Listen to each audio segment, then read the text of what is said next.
Graça e paz, querido irmão, querida irmã, que a paz do Senhor Jesus seja sobre a tua vida nessa manhã.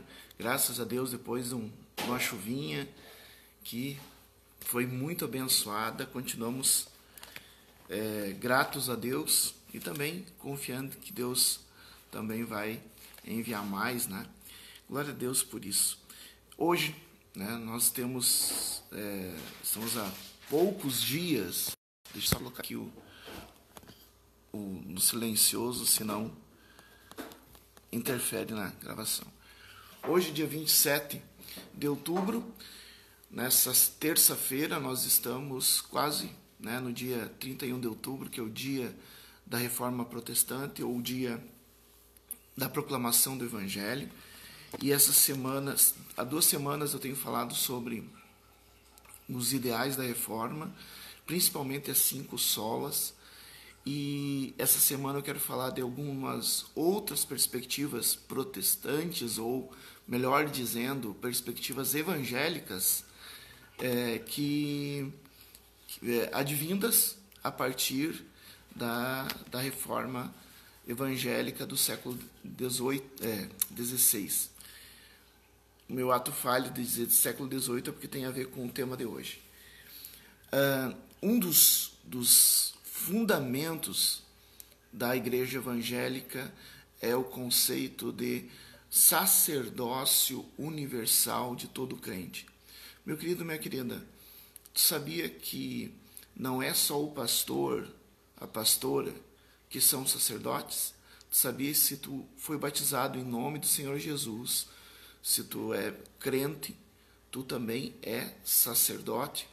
Durante muito tempo, os cristãos pensavam que o sacerdócio era algo exclusivo da liderança, dos clérigos, né?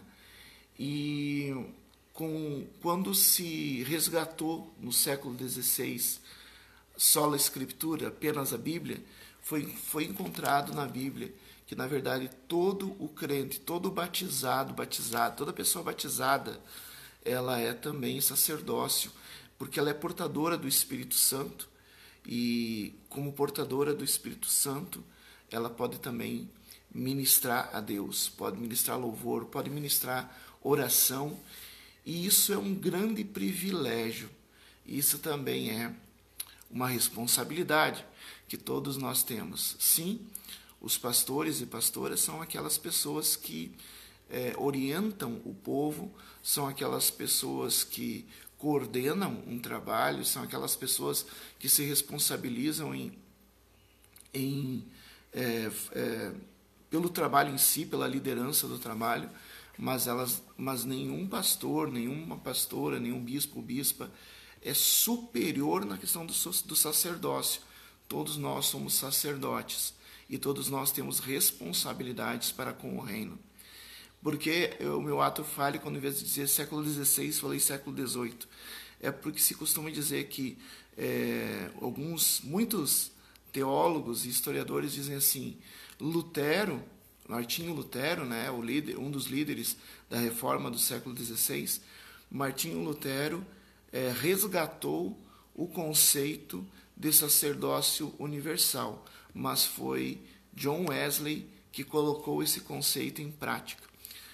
John Wesley, fundador do metodismo. Por que isso? Porque Martinho Lutero resgatou a ideia. Olha, todos nós somos sacerdotes, não são só os padres que são sacerdotes, não são só os bispos que são sacerdotes, todos nós somos sacerdotes, né? E daí ele que resgatou também o termo de pastor, né? Não é para chamar ninguém de pai. Então, nós somos guias, nós somos pastores, né? Mas todos somos sacerdotes. Realmente, os protestantes do século XVI resgataram esse conceito bíblico, mas foi no século XVIII, com o movimento metodista, em que John Wesley colocou leigos para pregar, colocou leigos para ministrar, que isso foi colocado em prática. Então, 200 anos depois. Quero compartilhar com vocês uma palavra que está em 1 Pedro, capítulo 2, e eu vou ler, geralmente eu só leio o versículo 9, eu vou ler o versículo 9 e 10, para vocês entenderem e contextualizarem, que está falando dos cristãos, Não tá, porque às vezes a gente fala assim, mas isso aqui é um texto do Antigo Testamento que Pedro está repetindo e que na verdade está falando dos judeus. Não está falando dos judeus, está falando dos cristãos, e essa explicação está no versículo 10.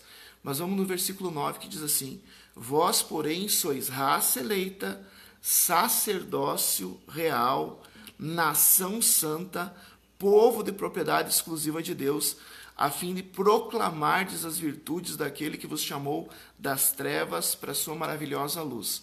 E daí vão dizer assim, não, isso está falando dos judeus. Versículo 10 diz assim: vós sim, que antes não eram povo, mas agora sois povo de Deus, que não tinham alcançado misericórdia, mas agora alcançastes misericórdia. Então, assim, sim, todo aquele que tem uma aliança com Deus Todo-Poderoso através do sangue de Jesus, e isso é expresso no batismo e renovado na ceia. Todo aquele que é portador do Espírito Santo de Deus, que é templo do Espírito Santo de Deus, é um sacerdote, é uma sacerdotisa do Altíssimo. Todos e todas.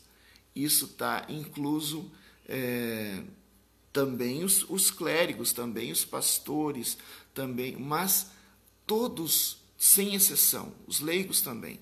Se tu foi batizado, se tu foi batizada, se tu participa da ceia, então tu é um sacerdote, uma sacerdotisa. O que significa isso? Significa que tu tem o privilégio de, quando tu falar com Deus, Deus te ouve.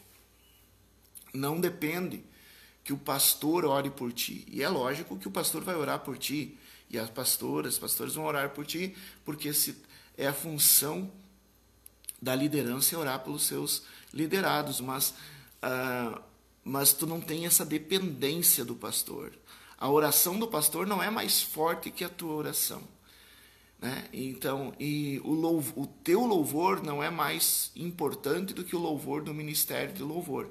O ministro de louvor, eles são sacerdotes também, mas o teu louvor, quando tu canta a Deus, quando tu louva a Deus com tua oração, não é mais importante. O teu testemunho não é mais importante que o testemunho do evangelista. A tua pregação não é mais importante do que a pregação do missionário e da missionária. A tua aula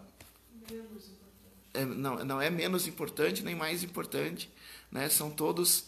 A missionária Keila está acompanhando aqui, né, e deu essa dica. Não é menos importante nem mais importante, porque o valor está no Espírito Santo. E não é só esse texto que fala isso. Está espalhado por todo o Novo Testamento esse conceito que nós somos vaso de barro carregando um precioso tesouro. Que precioso tesouro é esse? É o Espírito Santo. Todos os discípulos e discípulas de Jesus, se tu és seguidora de Jesus, tu tem esse tesouro. Tu é um vaso de barro, como todos somos, mas tu tem esse tesouro dentro, que é o Espírito Santo, que te capacita para orar, que te capacita para louvar a Deus, que te capacita para testemunhar, que te capacita para interceder em favor dos outros, que te capacita para ensinar a palavra, né? O líder de célula não é menor nem maior do que um pastor. O professor da escola dominical não é menor nem maior do que um teólogo. Todos nós somos sacerdotes e sacerdotisas do Deus Altíssimo. Isso é um grande privilégio, mas também é uma responsabilidade, porque se a gente não tem consciência disso, a gente fica naquela, não, é o pastor que tem que pregar, é o pastor que tem que dirigir o culto, é o pastor que tem que ensinar. Sim, o pastor também tem essa função, mas tu também tem. Aquilo que tu recebeu da parte de Deus, que pode ser que tenha sido o pastor que tenha ensinado para ti, mas aquilo que tu recebeu, tu como sacerdote, sacerdotisa, tu tem que compartilhar isso com a tua família, tu tem que compartilhar isso com a tua vizinhança, tu tem que testemunhar do amor de Deus, porque tu é um sacerdote, uma sacerdotisa, e a tua oração tem o mesmo poder, a mesma unção, a mesma importância da oração de qualquer outro sacerdote, seja pastor ou não. Sim, o clérigo, o pastor, a pastora, eles têm uma vida consagrada exclusivamente para isso, para estar orientando as outras pessoas, para estar dirigindo, para estar coordenando, para estar presidindo. mas é sacerdote e sacerdotisa, somos todos nós que somos batizados e batizadas. Quer saber um pouquinho mais sobre isso? Procura sobre sacerdócio universal. Tem vídeos sobre sacerdócio universal no canal Metodista Constantina.